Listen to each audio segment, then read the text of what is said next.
गुजरात के राजकोट में traffic police ने एक स्कूटर पकड़ा। साहब ये स्कूटर तो पिछले हफ्ते प्रदीप छोड़ के गया था। मैंने देखा कि 3-4 दिन से वो स्कूटर एक ही जगह पे पड़ा था, फिर उठा लिया साहब। हमने स्कूटर चोरी होने की कोई रिपोर्ट नहीं लिखवाई। सोनल भाग गई तो आपने उसकी रिपोर्ट तो लिखवाई होगी। वो एक जयेश परमार नाम के लड़के के साथ भाग गई। जयेश कॉलेज में सोनल का सीनियर था और हॉस्टल में रहता था। मोरबी में बसे जयेश के परिवार के मुताबिक वो राजकोट में हॉस्टल में था। गांधीनगर क्राइम ब्रांच सोनल की तलाश कर रही थी। उसी दौरान उन्हें एक लड़के और एक लड़की की जली हुई लाश मिली थी। लड़की की उंगली में एक अंगूठी थी। डीएनए टेस्ट से साबित होता है कि जली हुई लाशें सोनल और जयेश की ही थीं।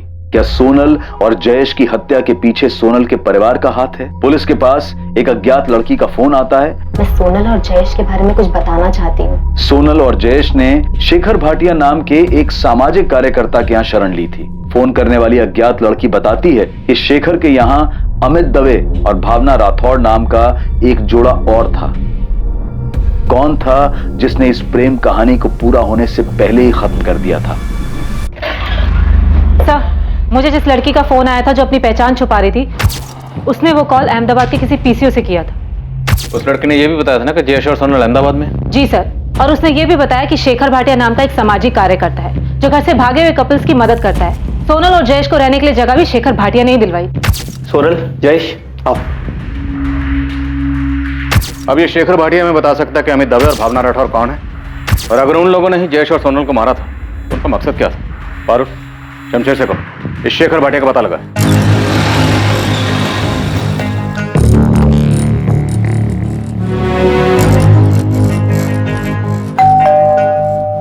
सेठ, मुझे पता चला है कि शरद ने पुलिस को फोन किया था। वो उन्हें कुछ बताने वाला है। भिखा भाई, ये शरद का सोनल के भागने से कुछ लेना देना है क्या? क्या बताएगा उन्हें? नहीं पता, लेकिन कुछ दिनों से उसका बर्ताव बड़ा अजीब सा था। क्या उसे सब कुछ पता है? नहीं बोल पाऊंगा सेठ, लेकिन ये 10 लाख वाली बात भी ऑफिस से ही लीक हुई थी। महेश ने पुलिस के किसी खबरी को बताया था। 10 दिन में सांप पाल के रखे हुए हैं, चैन से शोक भी मनाने नहीं देते।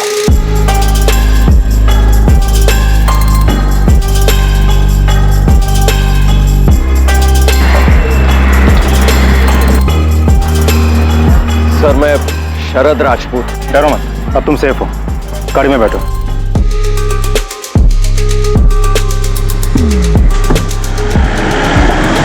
शेखर भाटिया? हाँ, फोटो फोन नंबर कुछ नहीं है, बस इतना जानते हैं कि अहमदाबाद में कहीं रहता है, जो घर से भागे हुए कपल्स की मदद करता है जो अलग बिरादरी में शादी करना चाहते हैं। आप मुझे 24 घंटे का टाइम दो, इसकी कुंडली आपके सामने रख दूंगा। ये जयेश का दोस्त भरत राणा, इससे बात करो, अहमदाबाद में ही रहता है। ये दोनों सोनल और जयेश भी शेखर भाटिया के पास अहमदाबाद ही गए थे। किसी ने तो शेखर भाटिया के बारे में इनको बताया होगा। ये शेखर या तो जयेश का दोस्त होगा या तो सोनल की दोस्त शिल्पा या नताशा में से किसी ने इसके बारे में बताया होगा। मैं उनसे बात करती हूँ, तो तब तक शेखर भाटिया को लेकर।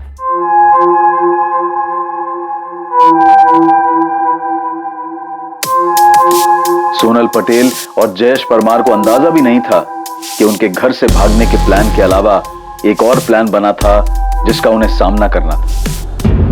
वो प्लान, वो साजिश थी उनकी हत्या की। ये जाहिर था कि कोई उनकी मदद कर रहा था, लेकिन ये भी जाहिर था कि कोई उन्हें मारना चाहता था।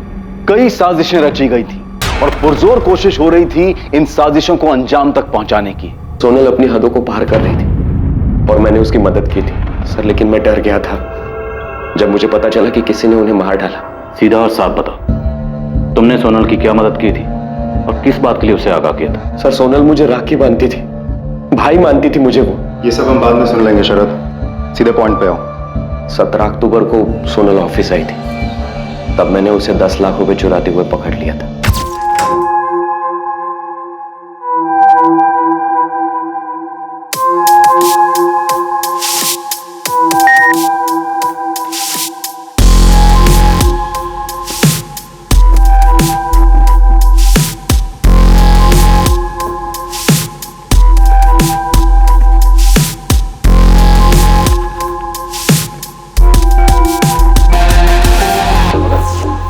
तुम यहाँ?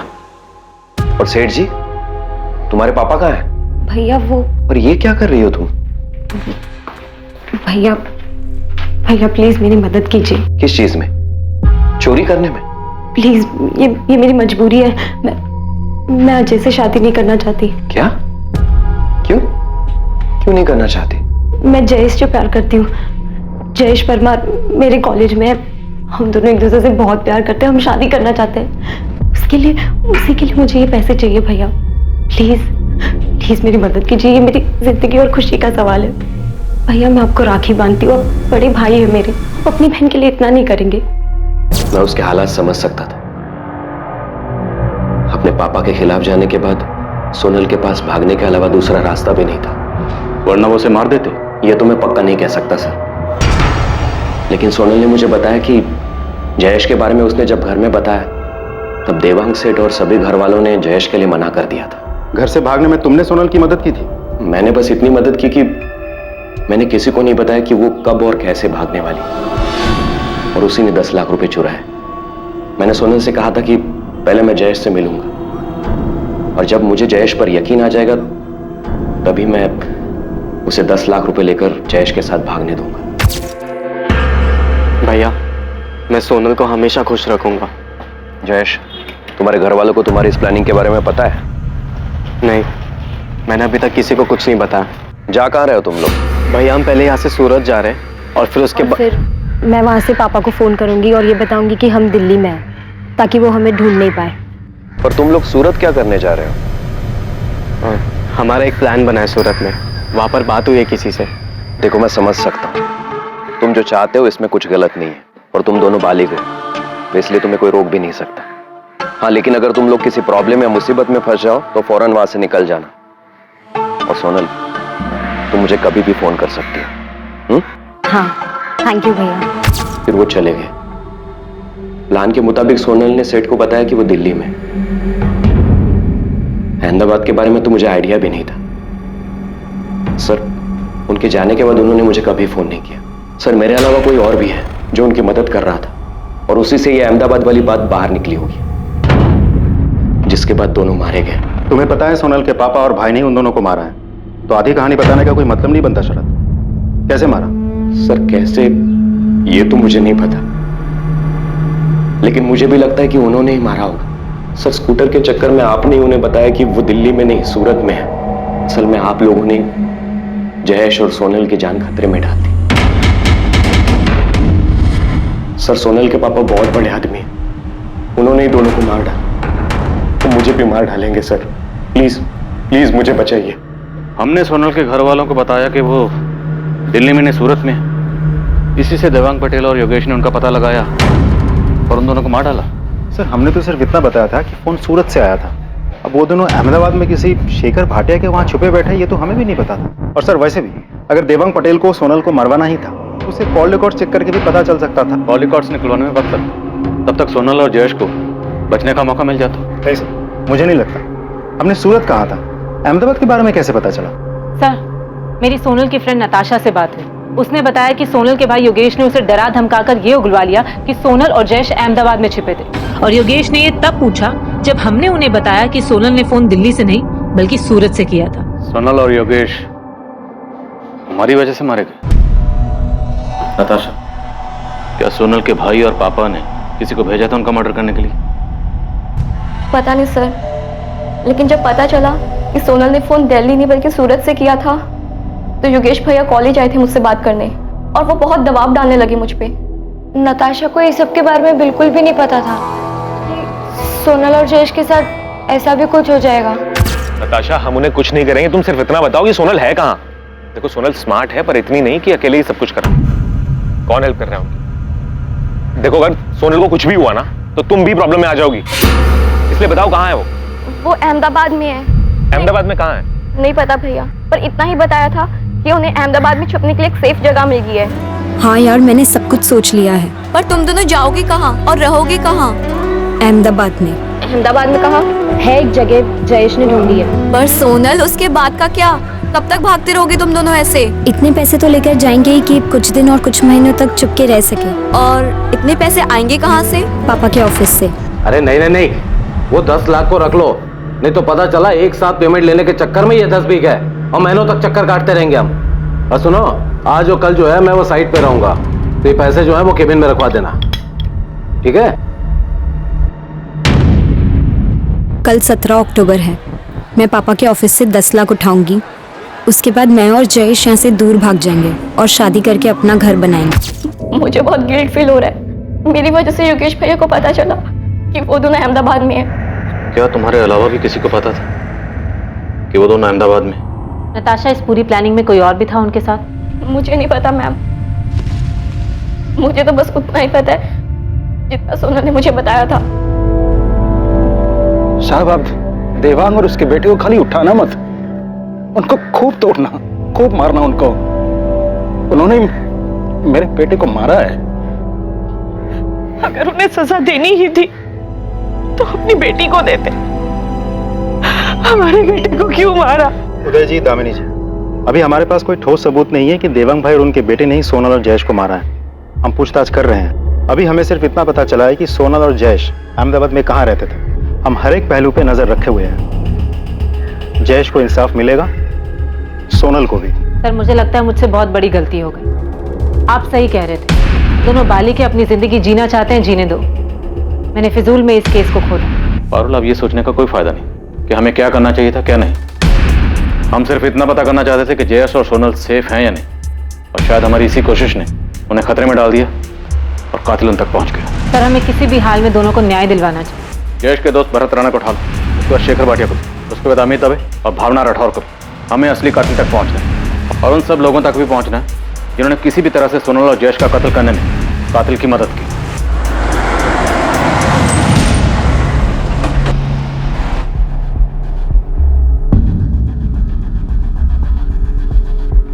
शेखर भाटिया जी, आप कौन?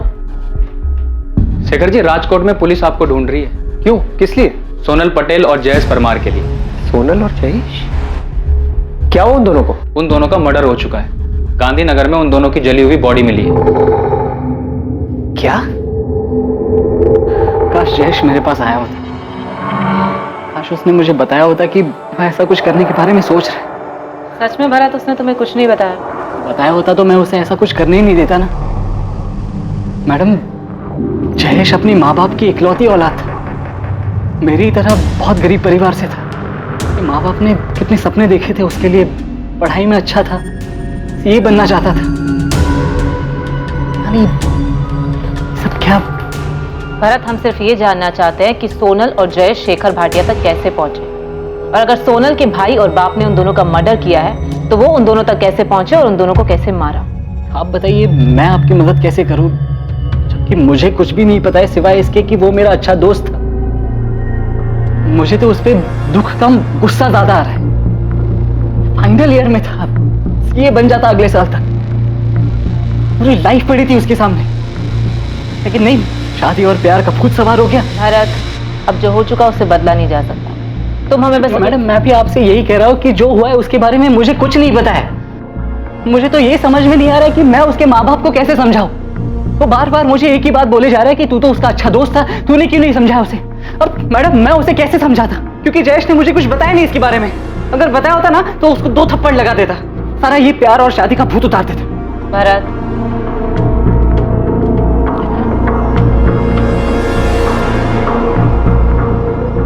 सॉरी मैडम,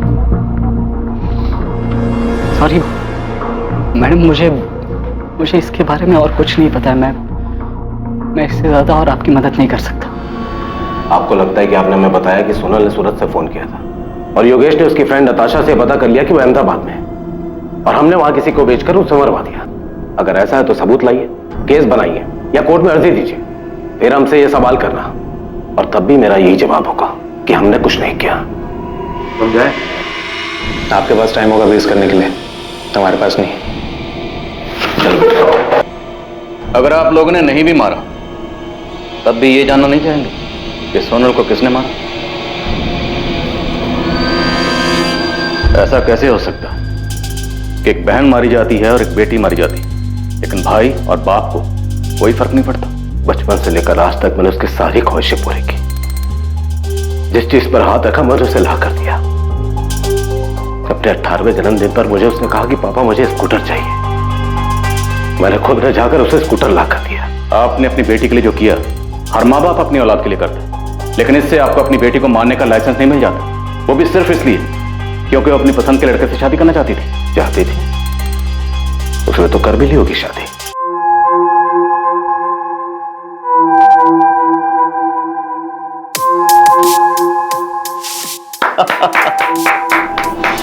हम उसे सिर्फ इसलिए ढूंढ रहे थे ताकि उसे ये बोल सकें कि उसने जो कुछ किया है ठीक है।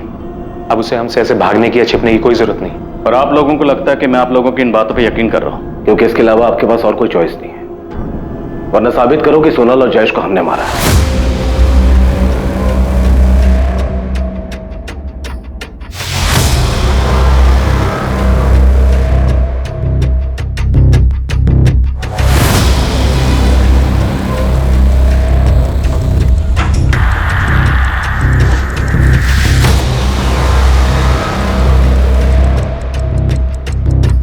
अमित, हम कब तक ऐसे भागते रहेंगे? भावना, बस कुछ दिन और। अमित, मुझे लगता है हमें यहाँ से कहीं दूर चले जाना चाहिए। अपने नाम बदल लेने चाहिए ताकि कोई हम तक पहुंच ही ना पाए। अगर जरूरत पड़ी ना तो वो भी करेंगे, लेकिन अभी के लिए यहाँ पर थोड़ा रुकते हैं, थोड़ा आराम करते हैं, उसके बाद आगे की सोचते हैं। आई एम सॉरी सर, मैं जानता हूँ आप लोग पुलिस ऑफिसर्स हैं और अपनी कार्यवाही कर रहे हैं, लेकिन मेरा काम यह है कि मेरे पास घर से भागे जो कपल्स आते हैं मैं उन्हें अपने यहाँ सुरक्षित रखूं और उन्हें गारंटी दूं कि उनकी डिटेल्स किसी को नहीं दी जाएगी। शेखर भाटिया, हमारे पास इंफॉर्मेशन कि सोनल और जयेश का मर्डर अमित और भावना ने किया। मुमकिन है सोनल के पिता को पता चल गया होगा कि वो दोनों यहाँ हैं और उन्होंने अमित के जरिए दोनों का मर्डर करवा दिया। ये कैसी बात कर रहे हैं आप ऑफिसर? It's not possible. आपको समझना चाहिए कि अमित और भावना खुद अपने घर वालों से जान बचाकर छुपते हुए मेरे पास आए थे, तो वो अपने ही जैसे घर से भागे कपल ये सोनल और जयेश को क्यों मारेंगे? और सच्चाई ये है कि सोनल और जयेश खुद जान बचाकर मेरे पास आए थे। फिर मैंने सोनल और जयेश की शादी करवाई और खुद उनके साथ रजिस्ट्रार ऑफिस में जाके उनकी शादी को रजिस्टर करवाया था।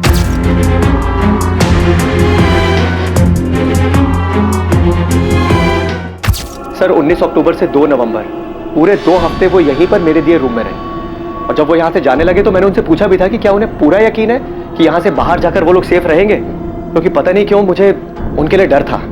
मेरी पापा से बात हुई है, वो जयेश से मिलना चाहते हैं। उन्हें हमारी शादी से कोई प्रॉब्लम नहीं है। भैया हम यही तो चाहते थे कि सोनल के घर वाले हमें एक्सेप्ट कर ले। सोनल के पापा का इतनी जल्दी तुम्हारे रिश्ते को एक्सेप्ट करना बहुत अजीब लग रहा है मुझे। भैया वो मेरे पापा हैं। बिल्कुल सोनल, वो तुम्हारे पापा हैं, इसीलिए कह रहा हूँ। मैंने बहुत से केसेस में देखा है कि देखो, मैं नहीं चाहता तुम दोनों के साथ कुछ भी ऊंच नीच हो। भैया मैं आपका डर समझ सकता हूँ, लेकिन आप चिंता मत करो, ऐसा कुछ भी नहीं होगा। आप हमें जाने दो, और आपने हमारे लिए जो कुछ भी किया है हम वो कभी नहीं भूल पाएंगे। हाँ भैया, और अब तो पापा और भैया दोनों मान गए हैं। वो जयेश का एक्सेप्ट करने के लिए तैयार है, तो हमें जाना चाहिए। मुझे डर था कि वो लोग गलती कर रहे हैं, फिर भी मैं उन्हें रोक नहीं पाया, और मेरा डर सच साबित हुआ। ये सोनल और जयेश का मैरिज सर्टिफिकेट है। मैं इसे सोनल के घर पे भेजने ही वाला था, लेकिन उससे पहले ही आपके आदमी ने आके मुझे बताया कि उन दोनों का मर्डर हो गया है। ऑफिसर, मुझे सोनल और जयेश के लिए बहुत बुरा लग रहा है कि मैंने उन दोनों को यहाँ से क्यों जाने दिया। सोनल और जयेश आपके पास कैसे आए थे? जयेश ने मुझे फोन किया था राजकोट से, शायद भागने से 1 हफ्ता पहले। अगर जयेश ने आपको फोन किया था तो जयेश के कॉल रिकॉर्ड में हमें आपका नंबर क्यों नहीं दिखा? सर, जयेश ने बहुत जबरदस्त प्लानिंग की हुई थी, और मुझे पूरा यकीन है कि उसने मुझे मोबाइल से नहीं बल्कि पीसीओ से फोन किया हो। हमें कुछ दिनों के लिए छुपकर रहने के लिए एक जगह चाहिए थी। क्या आप हमारे लिए कुछ कर सकते हैं? जयेश, कहाँ से बात कर रहे हो? जी सर, मैं राजकोट से बोल रहा हूँ। मैं और सोनल एक दूसरे से बहुत प्यार करते हैं और हम शादी करना चाहते हैं, लेकिन हमारी फैमिलीज हमारे अगेंस्ट है। क्या आप हमारी मदद कर सकते हैं सर? हाँ जयेश, मैं मदद कर सकता हूँ तुम्हारी, लेकिन उससे पहले तुम्हें मुझे अपनी उम्र बतानी होगी। सर, हम दोनों बालिग हैं। मैं 21 साल का और सोनल 20 साल की है। जयेश, सिर्फ बोलने से नहीं चलेगा, तुम्हें मुझे अपना एज प्रूफ देना होगा। तो तुम दोनों में से किसकी फैमिली अगेंस्ट है? मेरी। हम पहले सूरत गए, फिर वहां से सोनल ने अपने पापा को फोन किया। मैंने उनसे कहा कि मैं दिल्ली में हूँ। और जयेश, तुम्हारी फैमिली? सर, मेरी फैमिली को ऐसी कोई प्रॉब्लम नहीं है। वो लोग अगेंस्ट सिर्फ इसलिए क्योंकि सोनल की फैमिली ने मुझे रिजेक्ट कर दिया। मेरे पूछने का मतलब यह है कि तुमने क्या अपनी फैमिली को झूठ बोला है? उनके हिसाब से इस वक्त तुम कहाँ हो? सर, मैंने उन्हें सच झूठ कुछ नहीं बताया। उनके हिसाब से मैं अभी हॉस्टल में हूँ, लेकिन कॉलेज में मैंने लीव एप्लीकेशन दिया। ठीक है, मैंने कल 11 बजे का टाइम ले लिया है रजिस्ट्रार ऑफिस में। कल तुम दोनों की शादी हो जाएगी। सर, मैं पूरे यकीन से कह सकता हूँ कि उन दोनों को सोनल की फैमिली नहीं मारा है। क्योंकि मैंने ऐसे बहुत से केसेस में देखा है कि घर वाले लड़का लड़की को झूठ बोल के घर बुलाते हैं और उसके बाद उन्हें मार देते हैं। पर सोनल की अपनी फैमिली से बात कैसे हुई? क्योंकि सोनल के माँ बाप भाई बहन यहाँ तक कि उनके लैंडलाइन पर अहमदाबाद से ना कोई फोन आया न गया। उन दोनों के पास कोई फोन था? जी नहीं, मेरी जानकारी में तो नहीं। दरअसल सर, सोनल और जयेश इन दोनों ने बहुत जबरदस्त प्लानिंग की हुई। मतलब पहले घर से भागना, फिर सूरत जाना और घर पे फोन करके बोलना कि वो लोग दिल्ली में हैं और उसके बाद मेरे पास आना। मतलब मैंने इन दोनों के जैसे और भी कई कपल्स देखे हैं जो घर से भागते हैं, लेकिन जैसी प्लानिंग सोनल और जयेश ने की थी उसे देखकर मैं भी हैरान था। और शेखर भाटिया, सवाल यह है कि सोनल की अपनी फैमिली से बात कब और कैसे हुई? आपने बताया कि सोनल की फैमिली जयेश को एक्सेप्ट करने के लिए तैयार हो गई और वो दोनों राजकोट अपने घर वापस जा रहे थे। पता नहीं सर, जो उन दोनों ने मुझे बताया वो मैंने आप दोनों को बता दिया। शेखर भाटिया, आपको हमें अमित और भावना की डिटेल्स देनी ही होगी। आप प्लीज मेरा यकीन कीजिए ऑफिसर, अमित और भावना सोनल और जयेश का मर्डर नहीं कर सकते। जिस दिन सोनल और जयेश यहां से गए हैं, ठीक उसके अगले ही दिन वो दोनों भी यहां से चले गए। अगर तुम ऐसे डिटेल्स नहीं दोगे तो हम मजिस्ट्रेट का ऑर्डर लेकर आएंगे और हम नहीं चाहते कि हम ऐसा करें। आप अच्छे इंसान हैं, अच्छा काम करें, हम भी अपना काम करें। हमें किसी भी तरह से सोनल और जयेश के कातिल तक पहुंचना। अगर इन दोनों का कत्ल सोनल के बाप और भाई ने भी किया तब भी उनके खिलाफ हमें सबूत चाहिए होंगे। और हमारे पास पुख्ता इंफॉर्मेशन है कि सोनल और जयेश के मर्डर में अमित और भावना शामिल है।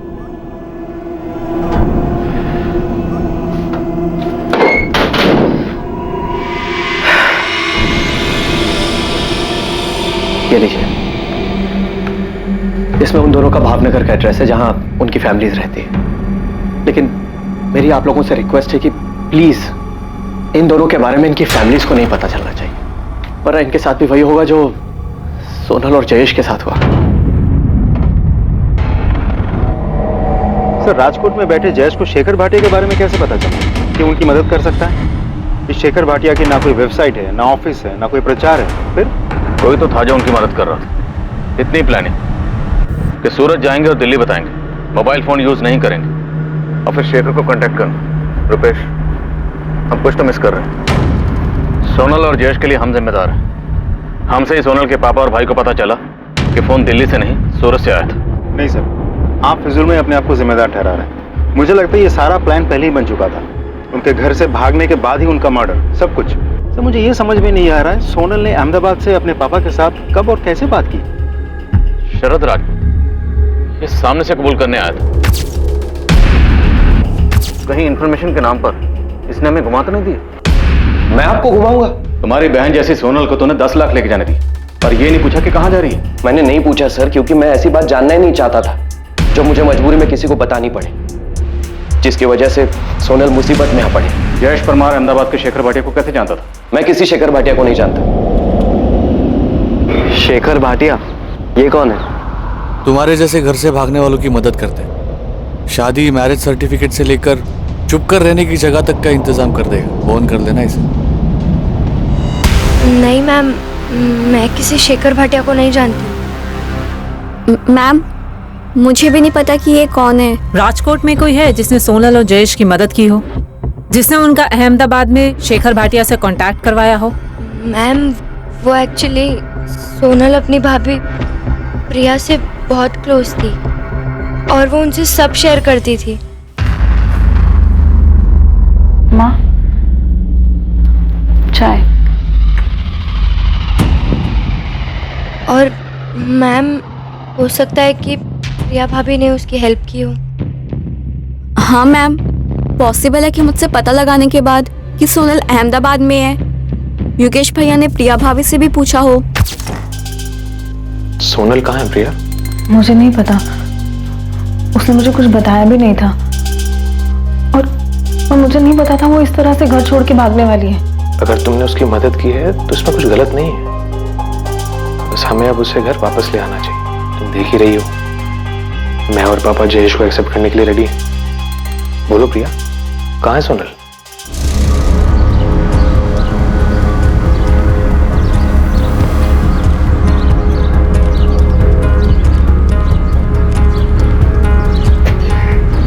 प्रिया, गाड़ी में बैठ। इस बार बातचीत थोड़ी लंबी चली। सेठ, अंदर आ जाओ। हाँ।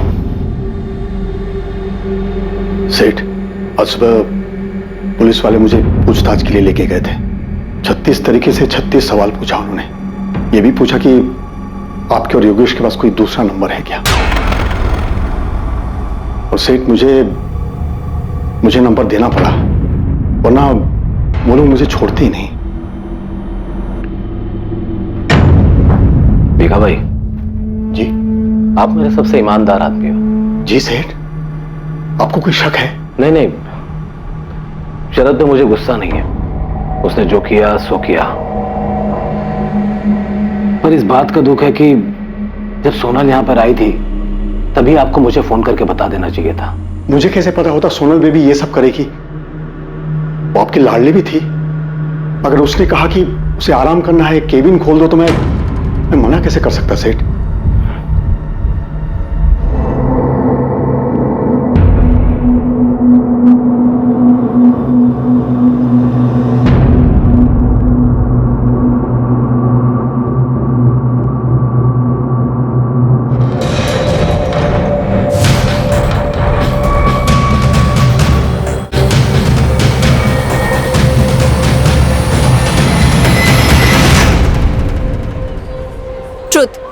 Truth, dare.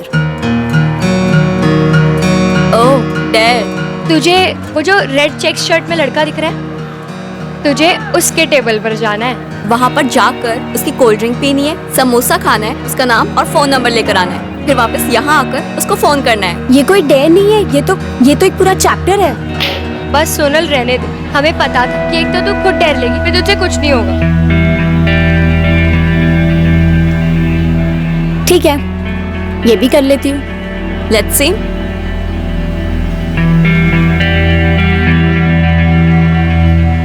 Hi, I am Sonal. अरे मैंने अपना नाम बताया, तुम भी बताओ। क्यों? क्योंकि मैं पूछ रही हूँ।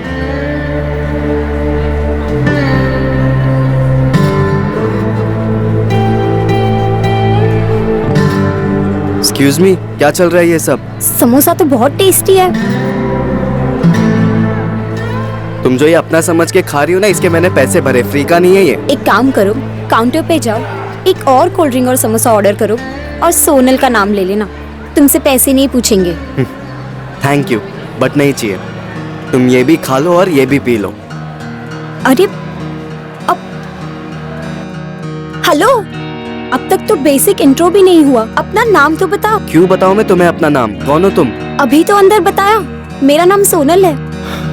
अच्छा, एक्चुअली ना मुझे ना डेयर मिली थी, प्लीज अपना नाम और नंबर दे दो, वरना मेरी दोस्त ना मेरा जीना मुश्किल कर देंगे। मैं ना ही तुमको अपना नाम बता रहा हूँ और ना ही मैं तुमको अपना नंबर दूंगा। अरे प्लीज टेंशन मत लो, मैं तुम्हें क्रेडिट कार्ड बेचने के लिए फोन नहीं करूंगी, दे दो ना नंबर। समोसा और कोल्ड ड्रिंक तो तुमने देख लिया, नाम जयेश परमार और ये है उसका phone number.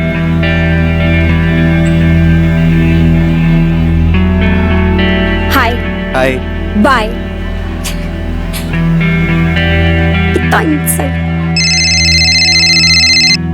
Hello hi hello.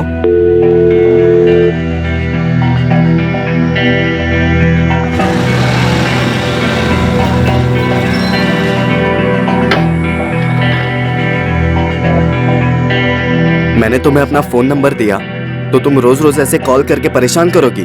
मैं तो सिर्फ हाय बोलने के लिए कॉल करती हूँ, अब तुम्हें हाय बोलना भी परेशानी लगती है? नहीं, पर हाय बोल के कॉल काट क्यों देती हो? क्योंकि मुझे सिर्फ उतना ही बोलना होता है।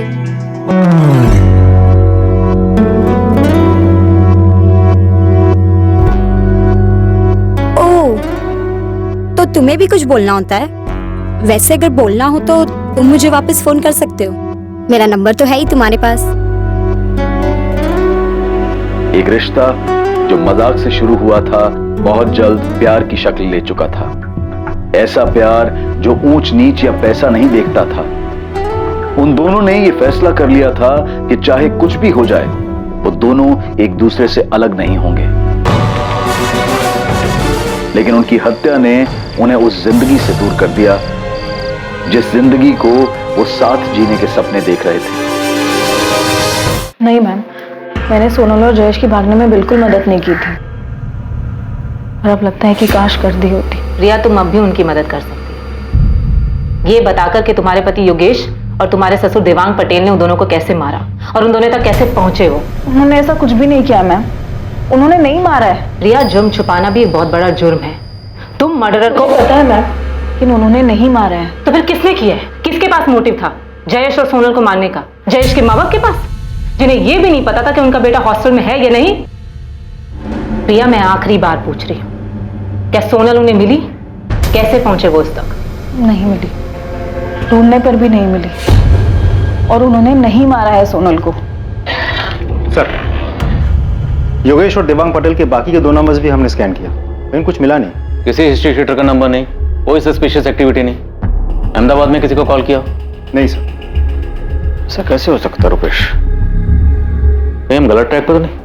ऐसा तो नहीं कि ये केस ऑनर किलिंग का है ही नहीं। सर, पारुल ने प्रिया से अलग अलग तरीके से सवाल किया, उसे डराई, धमकाई, इमोशनल करके भी सवाल पूछा। अब तक तो प्रिया को टूट जाना चाहिए था, लेकिन ऐसा कुछ हुआ नहीं। सर, अब भी ये सवाल बना हुआ है कि सोनल ने अहमदाबाद से कब और कैसे देवांग पटेल से बात की, जब देवांग पटेल ने उन्हें कहा कि वो उन्हें माफ कर चुके हैं और जयेश को भी अपनाना चाहते हैं। अब आप सलीके से पूछ रहे हो तो बता देता हूँ। सोनल से मेरी आखिरी बार तब बात हुई थी जब उसने मुझे सूरत से फोन किया था। उसके बाद मेरी कोई बात ही नहीं हुई। हाँ, छोटी बहन थी मेरी, ढूंढ रहे थे उसे हम दोनों, जानना चाहते थे कहाँ है, कैसी है। उसे ऐसे घर छोड़ के नहीं भागना चाहिए था। बाप हूं मैं उसका, जल्लाद नहीं। प्यार करता था मैं उससे।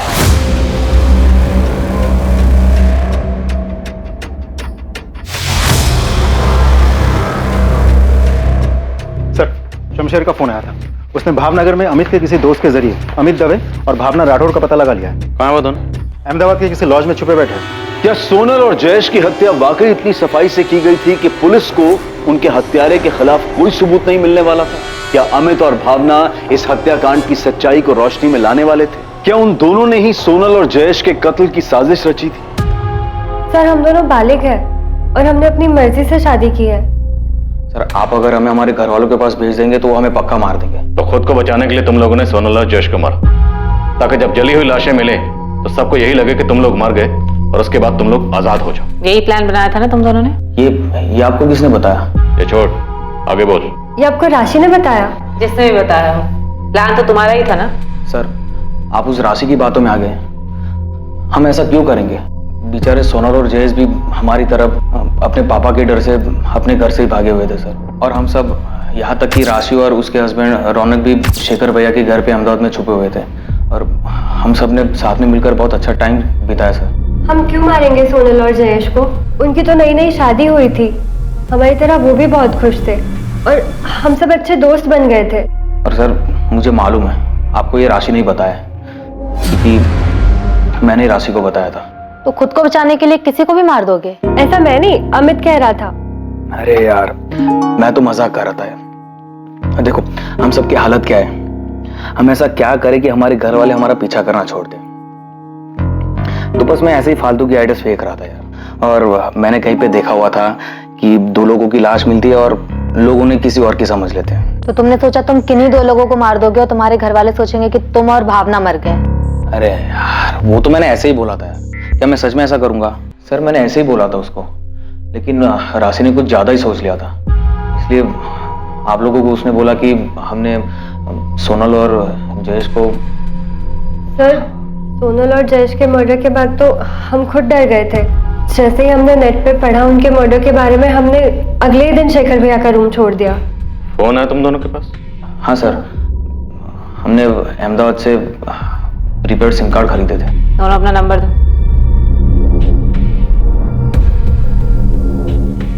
शेखर भाटिया, जिसने तुम लोगों को छुपने की जगह दी थी, उसने हमें बताया कि सोनल की अपने पापा से बात हुई थी। सोनल के पेरेंट्स जयेश को एक्सेप्ट करने के लिए राजी थे, इसलिए सोनल और जयेश राजकोट वापस जा रहे थे।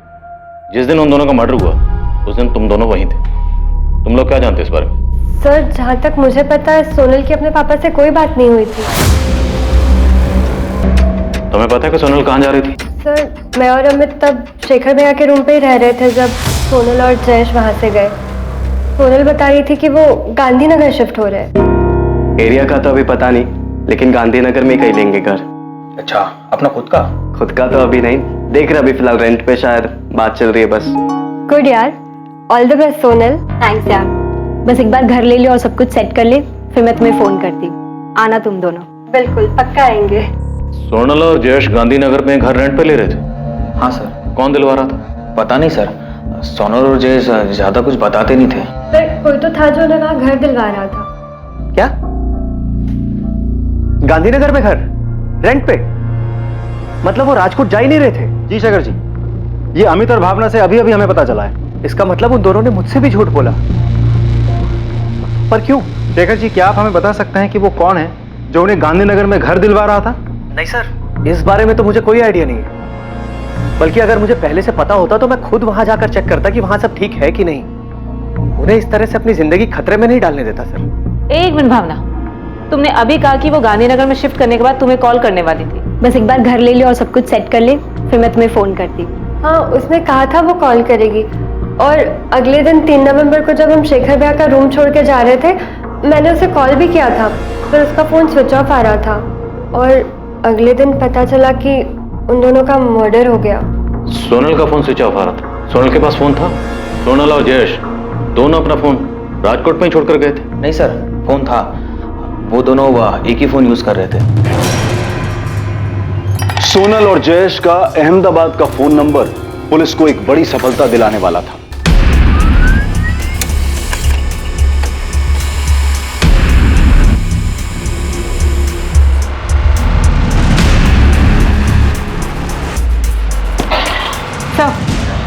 उसके पास जो नंबर था वो जयेश परमार के नाम पर प्रीपेड सिम था। कॉल रिकॉर्ड से कुछ detail? Yes sir, last page पर है। उस रिकॉर्ड से हमें एक अहमदाबाद का नंबर मिला जिस पर रेगुलर बात हो रही थी। और अभी ये नंबर स्विच ऑफ? जी सर, डिटेल मंगवाई है, जल्दी आ जाएगी। अब ये नंबर ही इस केस की बिक्री कड़ी जोड़ेगा। जितनी जल्दी हो सके इस नंबर की डिटेल मंगवाओ।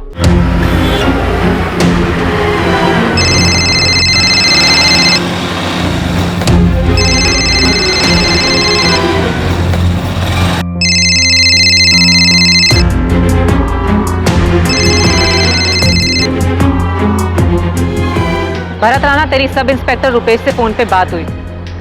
उसके बाद तू मुझसे भी मिला था। हाँ, वो जयेश के बारे में ना। फिर तूने हमें ये क्यों नहीं बताया कि जयेश ने अहमदाबाद आने के बाद अपने और सोनल के लिए एक प्रीपेड नंबर लिया था और तेरे पास भी अहमदाबाद का दूसरा नंबर था जिससे तू हर रोज जयेश से बात करता था। तुझे क्या लगा हम यहाँ तक पहुंच नहीं पाएंगे? पर हम पहुंच गए। अब तू सोच कि तू कहां पहुंचेगा।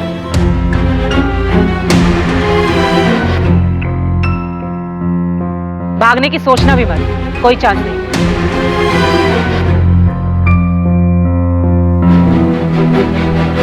एक्टिविस्ट ये तुम्हारे जैसे घर से भागने वालों की मदद करते हैं। ये शादी मैरिज सर्टिफिकेट से लेकर छुप कर रहने की जगह तक का इंतजाम कर देगा। फोन कर लेना इसको। Thank you Bharat. अबे थैंक यू क्यों बोल रहा है? बचपन का दोस्त हूं मैं तेरा, तेरे काम नहीं आऊंगा। जब जयेश परमार के पिता ने सोनल के घर वालों से बात करने से मना कर दिया, जब सोनल के घर वालों ने जयेश से मिलने तक से मना कर दिया, तब सोनल और जयेश ने घर से भाग जाने का प्लान बनाया। और तब जयेश ने तय किया कि वो अपने बचपन के दोस्त भरत राणा से बात करेगा और सोनल के साथ भागने में भरत की मदद लेगा। यार जयेश, ये घर से भागना, शादी करना और आगे लाइफ में सेटल होने के लिए, और उससे भी ज्यादा इंपॉर्टेंट है कि वो सोनल के पापा तुम दोनों तक ना पहुंचे ना, इन सब के लिए बहुत सारे पैसे लगेंगे। मुझे पता है जयेश, लेकिन अभी फिलहाल के लिए टेंशन नहीं है। सोनल कह रही है कि उसके पास पैसे हैं, उसने अपने पॉकेट मनी से सेव किए। तू पॉकेट मनी के भरोसे घर से भाग रहा है? नहीं यार, लेकिन सोनल पैसे अरेंज कर लेगी। अरे भाई कितना कर लेगी? कितना तो नहीं पता, लेकिन 2-4 लाख तो कर ही लेगी वो। सही है, क्योंकि लाखों की जरूरत पड़ेगी हमें। यार भरत भाई, एक हेल्प कर देना, रेंट पे घर दिला दे प्लीज। तू टेंशन मत ले, मैं सब अरेंज करवा दूंगा। तूने शेखर भाटिया को फोन किया? हाँ, उसने कहा कि जब भी आना हो आ जाना। गुड। अब मेरी बात ध्यान से सुनना। अपना और सोनल का फोन राजकोट में स्विच ऑफ करके उसका सिम कार्ड निकाल के फेंक देना। फिर उसके बाद सीधा अहमदाबाद आने के बजाय पहले सूरत जाना। वहां से सोनल के घर वालों को फोन करके बोलना कि तुम लोग दिल्ली में हो। लेकिन क्यों? सोनल के घर वालों को कुछ बताने की जरूरत ही नहीं है, इसलिए तो भागना पड़ रहा है हमें। अभी भागना नहीं पड़ेगा, इसके लिए तो उन्हें बताने की जरूरत है। अगर सोनल के घर वाले उसे ढूंढने निकले तो वो लोग पहले दिल्ली जाएंगे, नंबर भी ट्रेस कर लिया तो वो लोग सूरत जाएंगे। वो सोच ही नहीं पाएंगे कि तुम लोग अहमदाबाद में हो। अच्छा, ये सही है, तो फिर हम ऐसा ही करेंगे। भाई सब ठीक तरीके से करना है ना, तो उसके लिए प्रॉपर प्लानिंग और पैसों की जरूरत पड़ती है। प्लान मैं बनाता हूँ, तो पैसे का देख। वो 5 लाख का इंतजाम हुआ? हाँ वो हो जाएगा, इसलिए हम कल ही भाग जाएंगे। सोनल कह रही थी कि उसके पास 10 लाख है। 10 लाख? हाँ, वो कह रही कि वो 10 लाख रुपए लेकर आएगी। चल फिर तो टेंशन ही खत्म। सोनल और जयेश को अंदाजा भी नहीं था कि घर से भागने के उनके प्लान के अलावा एक और प्लान बना था, उन्हें लूटने का और शायद उन्हें मारने का भी।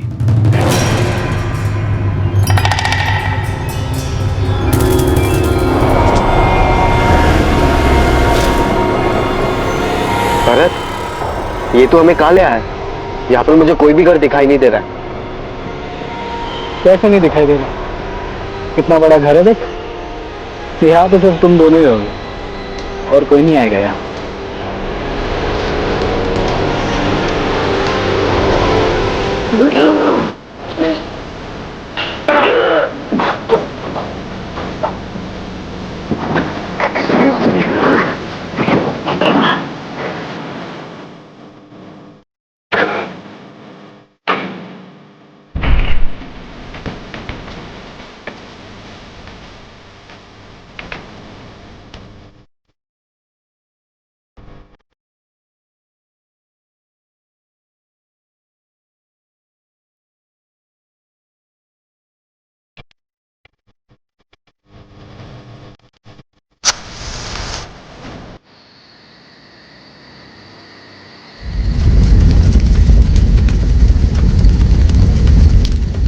सोनल और जयेश की प्रेम कहानी में एक दोस्त शुभचिंतक बनकर आया, उसी शुभचिंतक ने उन्हें धोखा दिया।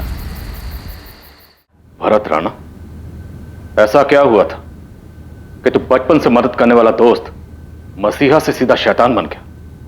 पैसे मिले थे दोनों को मारने के, किसने दिए? देवांग पटेल ने या योगेश ने? देवांग और योगेश ने लालच दिया था या फिर 10 लाख का लालच आ गया था जो सोना लेकर भागी थी? बोल क्यों मारा? किसके इशारे पर मारा? क्यों मारा दोनों को?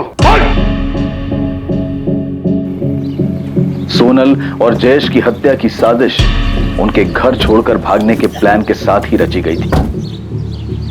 शेखर भाटिया भी इस साजिश का हिस्सा था, वो भी तब से जब जयेश अपने दोस्त भरत से मदद मांगने गया था।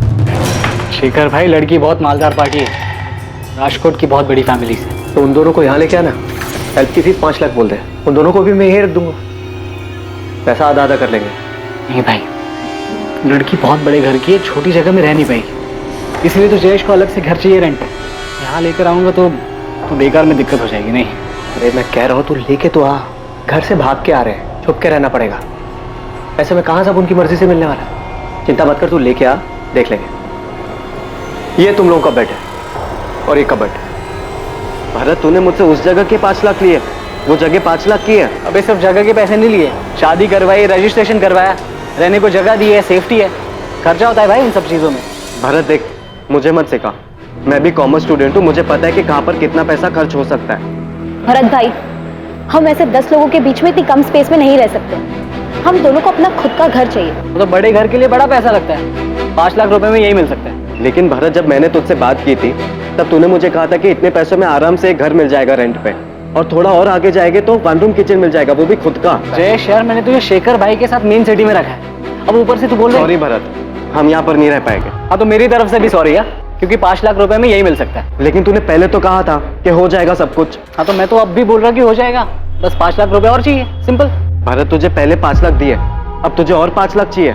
खुद का घर मिलना इतना आसान नहीं है। एक तो तुम दोनों घर से भागे हो यार, सारे इंतजाम करने पड़ेंगे। सोनल अपने पिता के ऑफिस से 10 लाख चुरा कर लाने वाली है, ये जयेश ने भरत को पहले ही बता दिया था। इसलिए भरत के लिए दोस्त की मदद करने की बजाय ये एक झटके में बड़ी रकम कमाने का मौका बन गया था।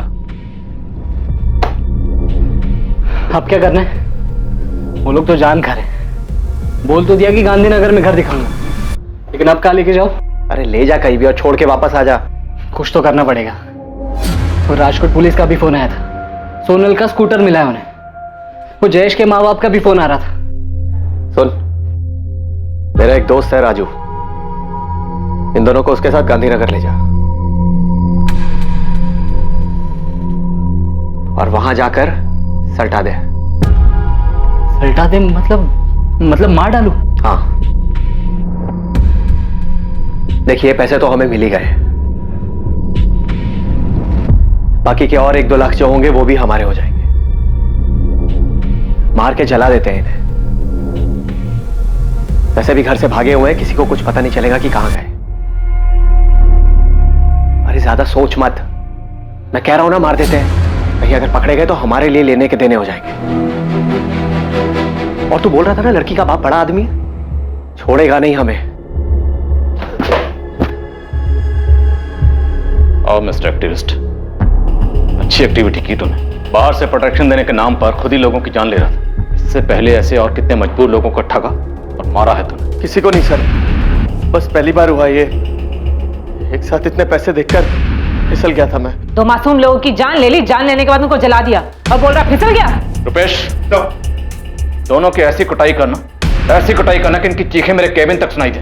एक साला बचपन का दोस्त, सोशल एक्टिविस्ट, साला जान बचाने के नाम पर लोगों की जान लेता है।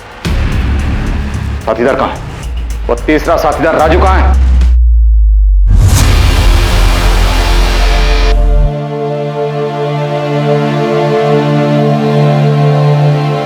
इस प्रेम कहानी में प्रेमियों का घर से भाग जाना तो था, पर ऑनर किलिंग यानी कि सम्मान के लिए की गई हत्या जैसा कुछ भी नहीं था। 2 युवा प्रेमियों के परिवार वाले उनके घर से भाग जाने की प्लानिंग से अनजान थे इस बात से कि एक दोस्त ने पैसों के लालच में उनके बच्चों को मारने का प्लान बनाया था।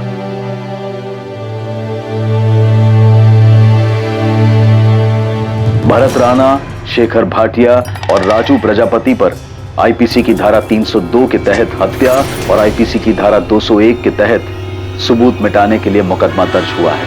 भरत ने सोनल और जयेश की बॉडी से वो हर चीज निकाल ली जिससे उनकी पहचान हो सके, लेकिन सोनल की उंगली में मिली उस जली हुई अंगूठी ने उन्हें पहचान दिलाई। ठीक वैसे ही जैसे रूटीन चेकिंग में सोनल के स्कूटर ने इस मर्डर केस का खुलासा किया था। लालच और भरोसा, ये दोनों एक दूसरे के विपरीत गुण हैं। अपने किसी करीबी को देखकर भी पता लगाना मुश्किल है कि उसके मन में क्या चल रहा है। इसलिए जब भी किसी को अपनी जिंदगी, अपना पैसा या फिर कोई अहम जिम्मेदारी दें तो सतर्क रहें। अब मैं अनूप सोनी आपसे विदा लेता हूं। कल कौन बनेगा करोड़पति के करमवीर एपिसोड के बाद आपसे फिर मुलाकात होगी एक और नए केस के साथ। और याद रखें, क्राइम और आपके बीच में सिर्फ इतना फर्क है कि आप कितने सतर्क रहें, सुरक्षित रहें। जय हिंद।